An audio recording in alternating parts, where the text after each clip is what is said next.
মানুষ কাজ কাম করতে অসুবিধা হচ্ছে, সমস্যা হচ্ছে, রাস্তাঘাটে দেখা যায় না কিছু।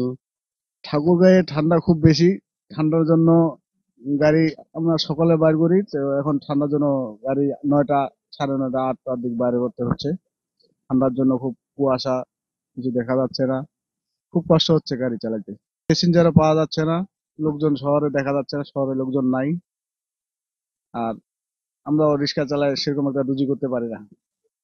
ঠান্ডা প্রচুর করছে, বাইরে হওয়া যায় না। শীতে দেখুন না কাঁপিছি। রাস্তাঘাটে তো লোকও কম, লোক আছে লোকও নাই। এই ঠান্ডা বাইরে হয়, কখনো বাইরে হবে না। সূর্য দেখা যায় না, এই জন্য ঠান্ডাটা অতিরিক্ত। কুয়াশা, বাতাস। আমরা তো এমনি বুড়া মানুষ, এই কাঁপিছি ঠান্ডা। যে ঠান্ডার অবস্থা, খুবই ঠান্ডার খুব অবস্থা, সবারই খুব খারাপ। এই যে ঠান্ডার কাপড় পরছি আমরা সবাই, কিছুই দেখা যায় না রাস্তাঘাটে, চলাফেরা খুব কষ্ট হয়ে গেছে লোকজনের। মানে ঠান্ডা চলাফেরা করা খুব কাঁচাল, খুবই সমস্যা হয়ে গেছি। কাজ করেছি, কাজ করতে খুবই কষ্ট, মানে কাজ করা যাচ্ছে না। কিন্তু মাঠে কাজ করা খুব কঠিন ব্যাপার, কাজ করা খুব যাচ্ছে না। ঠান্ডা বাতাস, মানে আজকে কালকে বাতাস কম ছিল, আজ একটু বেশি, কুয়াশা বেশি,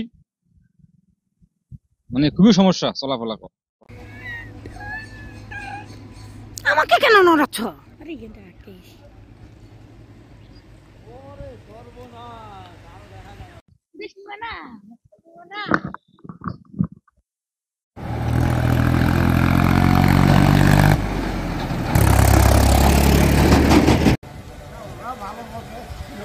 আচ্ছা আচ্ছা দাঁড়ান।